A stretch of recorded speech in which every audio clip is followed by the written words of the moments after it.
প্রতি সপ্তাহে সপ্তাহে যুদ্ধে আহত সাহাবীদের সেবা দিবে কে? বিশ্বনবী রুফাইদাকে বললেন, রুফাইদা তুমি মসজিদে নববীর পাশে একটা মেডিকেল ক্যাম্প করো। এই যে সাকিনা আদ্দিন মেডিকেলের আমার ছাত্রী বন্ধুরা শুনে রাখো, তোমাদের আইকন হচ্ছে রুফাইদা আল ইসলামিয়া। বিশ্বনবীর ডিরেকশন অনুযায়ী তিনি মসজিদে নববীর পাশে একটা মেডিকেল ক্যাম্প করলেন এবং আহত সাহাবাদের চিকিৎসা উনি ওনার টিম নিয়ে দিতেন। বিশ্বনবীর পরামর্শে উনি আনসারি এবং মুহাজির মহিলা সাহাবীদেরকে নিয়ে একটা স্পেশাল মেডিকেল টিম গঠন করলেন। খায়বার যুদ্ধে 7ম হিজরিতে যখন বিশ্বনবী যায়, উনি ওনার টিম নিয়ে আসলেন, বললেন, ইয়া রাসূলুল্লাহ, আমরা তো তলোয়ার চালাতে পারি না, আমরা তো তীর মারতে পারি না, আপনি যদি অনুমতি দেন খায়বার অভিযানে আমি আমার টিম নিয়ে মেডিকেল টিমের সেবাটা সার্ভিসটা দিতে চাই। পড়েন সুবহানাল্লাহ। বিশ্বনবী অনুমতি দিলেন, যোদ্ধা সাহাবীদের সাথে রুফাইদা আল ইসলামিয়া উনিও মেডিকেল টিম নিয়ে অগ্রসর হলেন। খায়বারের প্রতিটা আহত ইনজুর্ড সাহাবী যারা ইনজুরি শিকার হয়েছেন সবাই রুফাইদা আল ইসলামিয়ার এই মেডিকেল ক্যাম্প থেকে চিকিৎসা সহায়তা পেয়েছেন। সুবহানাল্লাহ পড়েন। দেখেন কিভাবে বিশ্বনবী ট্যালেন্ট বাছাই করতেন, আপনি অবাক হবেন। বাহরাইনের মেডিকেল ইউনিভার্সিটিতে রুফাইদা আল ইসলামিয়া মেডিকেল প্রাইজ অ্যাওয়ার্ড প্রতি বছর দেওয়া হয়। যদি আদিনের এই মেডিকেল আমার বোনেরা যদি জেনে থাকো জানো, না হলে নতুন করে জানো, সার্চ দিও রুফাইদা আল ইসলামিয়া মেডিকেল অ্যাওয়ার্ড বাহরাইনের ইউনিভার্সিটিতে দেওয়া হয়। প্রিয় ভাইয়েরা, তাহলে আলোচনার সামারি আমরা করি। বিশ্বনবী যার যেখানে ট্যালেন্ট তাকে ওইখানে কাজে লাগাতেন। আওয়াজ করে বলেন ঠিক কিনা? এবার একটা ইন্টারভিউ হবে, আওয়াজ করে বলেন, আবু মাহজুরাকে বিশ্বনবী কি বানাইছেন?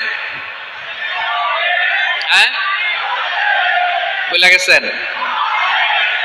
সামনের চুলে হাত দিয়ে বিশ্বনবী কি সুন্দর গলায় আজান শিখালেন। মুয়াজ্জিন যায়েদ বিন সাবিতকে একাডেমিক প্রজেক্টের দায়িত্ব দিয়েছেন, তিনি ছিলেন বিশ্বনবীর দোভাষী ব্যক্তিগত সচিব। মুসাব ইবনে Umair the first ambassador of Islam, Abdullah ইবনে আব্বাস উম্মার বড় শিক্ষাবিদ মুফাসসির, আব্দুল্লাহ ইবনে মাসউদ ছিলেন জুরিস্ট। কি ছিলেন? জুরিস্ট ছিলেন, এই উম্মার সবচেয়ে বড় জুরিস্ট। খালিদ বিন ওয়ালিদ সেনাপ্রধান। হাসান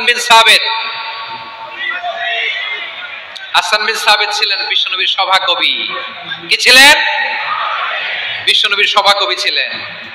এরপরে হুযায়ফা ইবনুল ইয়ামান কি ছিলেন?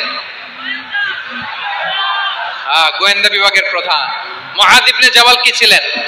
সিনিয়র আমলা, ইয়ামানের গভর্নর। আবু হুরায়রা রাদিয়াল্লাহু তাআলা আনহু হাদিস প্রিজার্ভেশনের কাজ করেছেন। আর আমাদের রুফাইদা আল ইসলামিয়া রাদিয়াল্লাহু তাআলা আনহা কি ছিলেন? নার্স ছিলেন, নার্স হয়ে মেডিকেল সেবা দিয়েছেন। প্রিয় ভাইরা, পুরো আলোচনার যদি সামারি করি তাহলে বিশ্বনবী যেভাবে হিউম্যান রিসোর্সকে ম্যানেজ করেছেন, যার যেখানে প্রতিভা কাজে লাগিয়েছেন, আমরাও যদি করি আমাদের বাংলাদেশের চিত্র আমরা পাল্টে দিতে পারবো। আমরা শুরুতে শুনেছি মানুষের আছে অসীম সম্ভাবনা, প্রতিটা মানুষ অনন্য, যত্ন নিলে, যথাযথ পরিচর্যা করলে মানুষ বিশ্ব জয় করতে পারে। ঠিক কিনা? আমাদের হাফেজে কোরআনের সামনে দাঁড়াতে পারে এমন কোন হাফেজে কোরআন আল্লাহর জমিনে জন্ম হয় নাই।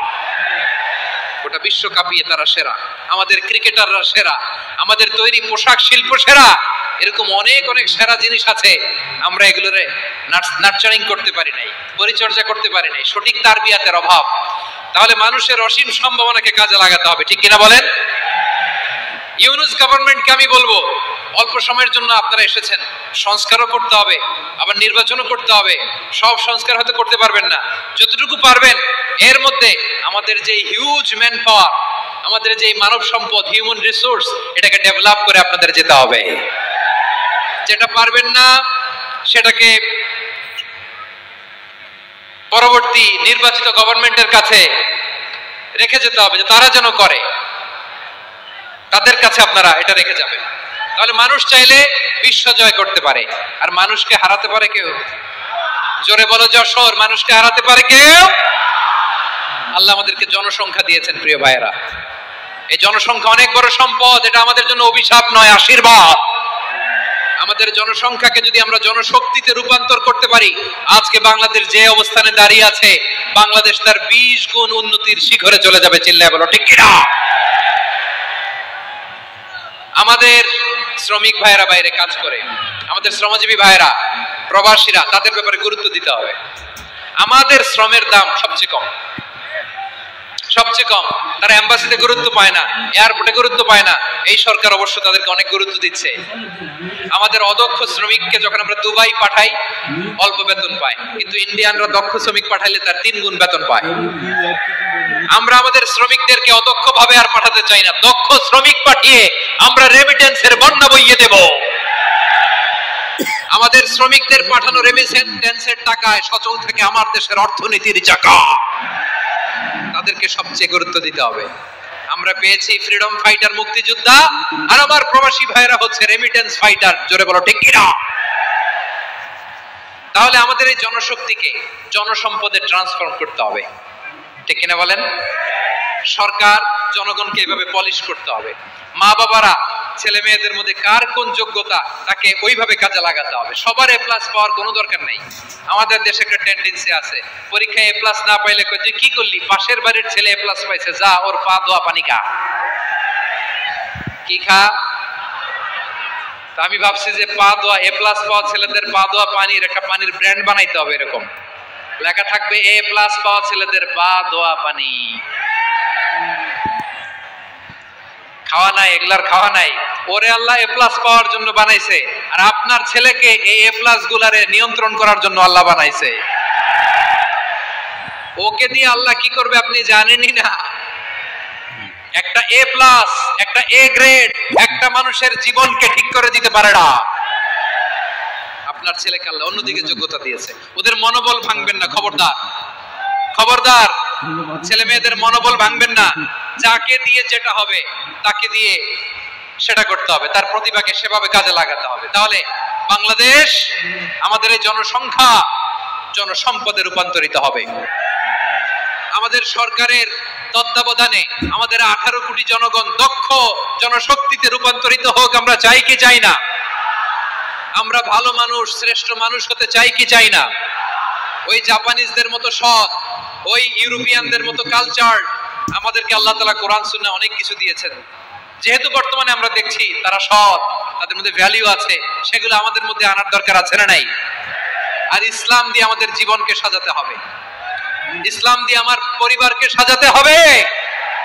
ইসলাম থেকে, কোরআন থেকে প্রেসক্রিপশন না নিলে জীবন সুন্দর হবে না। কোরআন থেকে প্রেসক্রিপশন না নিলে সমাজ সুন্দর হবে না। কোরআনের প্রেসক্রিপশন না মানলে রাষ্ট্র সুন্দর হবে না। কোরআনের প্রেসক্রিপশন অ্যাপ্লাই না করলে শুধু দুর্নীতি দমন কমিশন দিয়ে দুর্নীতি বন্ধ করা যাবে না। এজন্য কোরআনের আইন আমরা চাই কি চাই না?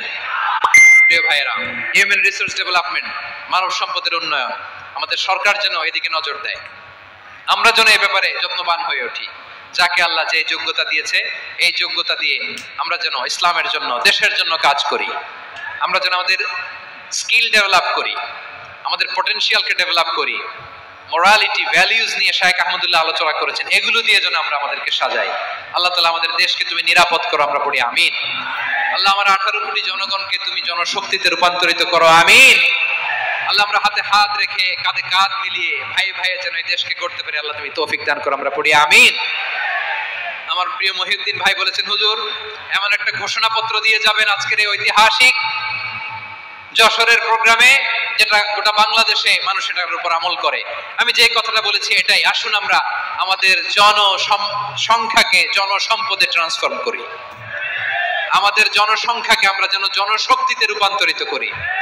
জনসংখ্যাকে ট্রান্সফর্ম করে জনশক্তি দিয়ে আমরা যেন আগামীর বাংলাদেশ, স্বাধীন বাংলাদেশ 2.0 কে গড়ে তুলি। আল্লাহ তাআলা আমাদের সবাইকে কথাগুলো বোঝার, আমল করার তৌফিক দান করুন। এই জেনজি, ক্ষমা করে দিও আমাকে, অনেক ধমক দিছি, বকা দিছি। আল্লাহ তোমাদেরকে করুক, কবুল করুক, যশোরবাসীকে কবুল করুক, আর দিনকে কবুল করুক, এই মেডিকেল কলেজকে কবুল করুক, ইসলামের জন্য বাঁধ ভাঙা এই জোয়ার এবং উচ্ছ্বাসকে আল্লাহ তাআলা কবুল করুক।